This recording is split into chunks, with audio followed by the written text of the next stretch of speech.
Investigating for you. This is News 4 Tucson, live at 10.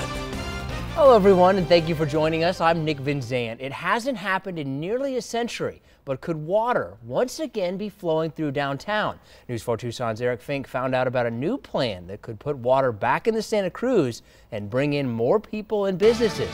It's a story you'll see only on 4. This project, already a year in the making, centers on downtown, but it actually begins with this section of river water right here at I-10 and Ruth Raff. The Tucson Water Department applies for a permit to start a project that it hopes will turn this into this. Vegetation growing up, birds and other wildlife becoming attracted to that. It's amazing how quickly things transform in the desert when you just add water. Tucson Water says its goal by next spring is to use existing infrastructure to pump recharged wastewater into this stretch of the Santa Cruz from 29th Street to Cushing. This is a part of the Santa Cruz River that used to flow year-round, and why there have been people living in this area for 4,000 years. Part of the idea is to bring water back to Tucson's birthplace. Less than a century ago, river water flowed right here. Today, the Cushing Street Bridge overlooks this dry riverbed, sitting just feet away from a downtown that's itching for further revitalization and recreation. Longtime Tucson homeowner Gloria Morton yearns for this vision to take shape. I lived next to people in Menlo Park who used to have picnics along the flowing side of the Santa Cruz River. Not just the history of it, but we're living here also with other animals, and they need the water. The Water Department must get the okay from several agencies, including the Arizona Department of Environmental Quality and the U.S. Army Corps of Engineers, in order for the first of 3 construction phases to start next January. The water is very important. I'm also a naturalist, a birder, and wetlands are very important. So if we can keep the water for purposes like that, I'm all for it. Nick Adam and his team hope to see the water flowing and downtown flourishing by Memorial Day 2019. In downtown Tucson, Eric Fink, News 4 Tucson. Thank you, Eric. After a deadly school shooting, the community of Santa Fe, Texas came together today for the first of many funerals. Dan Shinneman has the story. Everyone needs compassion. 2 days after tragedy at its high school, the people who call Santa Fe home turn to faith. God's with us. He's alive, and he's waiting to. He's asked or he needs our help. Glenda Perkins, Cynthia Tisdale. At Rockview Church, the pastor read the name of every victim of Friday's shooting. Among the 10 people killed, a Pakistani exchange student, 17 years old. A special prayer service honored her memory. At the high school, Texas Governor Greg Abbott brought flowers, prayers, and promises. My goal is to ensure swift and meaningful action. And the people here in Santa Fe, and as well as in schools across the state of Texas, they deserve swift action, which is exactly why we're going to begin these roundtable discussions on Tuesday. While the state's leaders prepare to talk and listen, the people of a heartbroken community lean on their faith and one another. I know this city, and I know how strong we are, and I know that we'll all make it through together. A promise to turn sadness into strength. Dan Shinneman, NBC News. Rural Metro Fire Department may have found one way to protect students during emergency situations like an active shooter. It's called a safety sleeve, and News 4 Tucson's Danelle Confair got an inside look at how it works and why firefighters are now giving it away. It's new at 10. Doors like this come standard in public schools across the country, making it easy for a school shooter to get in. But rural Metro officials are trying to use one simple tool to change that. We're using decommissioned fire hose. This is fire hose that has failed a service test, and we service test our fire hose annually. This fire hose right now is very sturdy.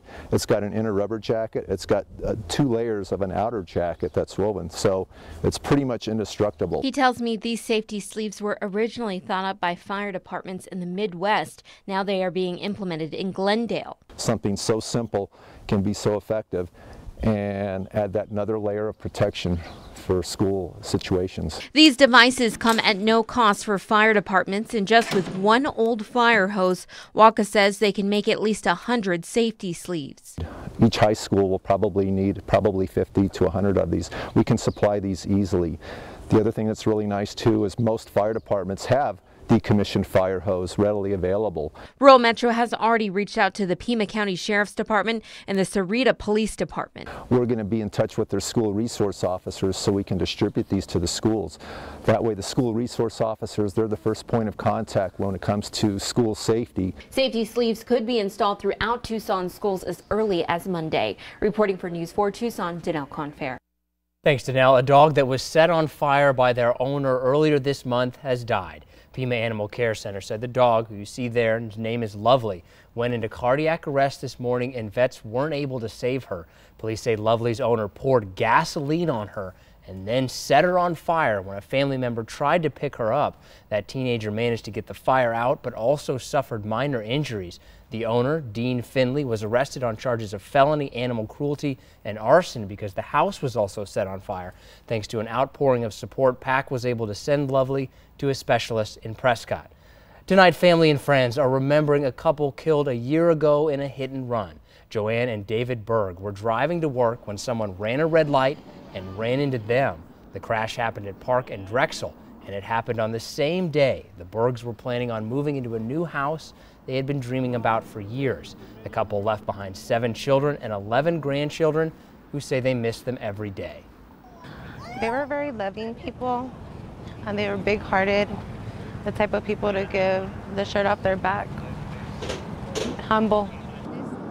Police say the driver responsible is Oscar Servando Garcia Pineda. Officials say he lived and worked in Tucson but fled to Mexico after the crash. There is a reward for any information leading to his arrest. If you think you might know something, call 88-CRIME. Stephanie?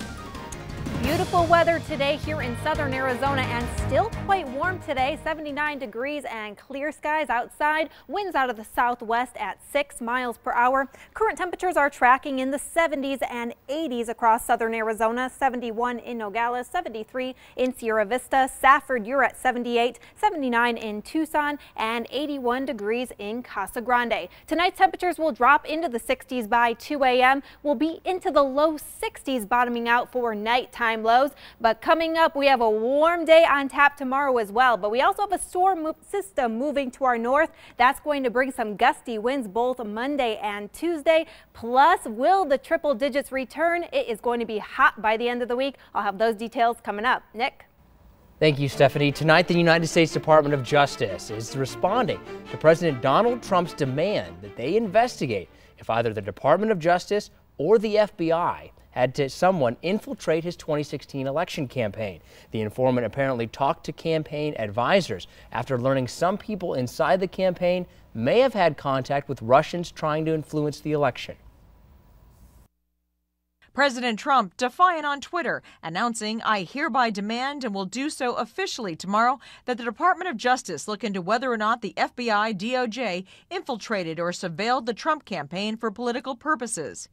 This after the New York Times reported the FBI sent an informant to talk to 2 Trump campaign advisors after receiving evidence of suspicious links to Russia. It bothers me that they may be an informant in one of the campaigns unless there's a damn good reason. Deputy Attorney General Rod Rosenstein said in a statement, if anyone did infiltrate or surveil participants in a presidential campaign for inappropriate purposes, we need to know about it and take appropriate action.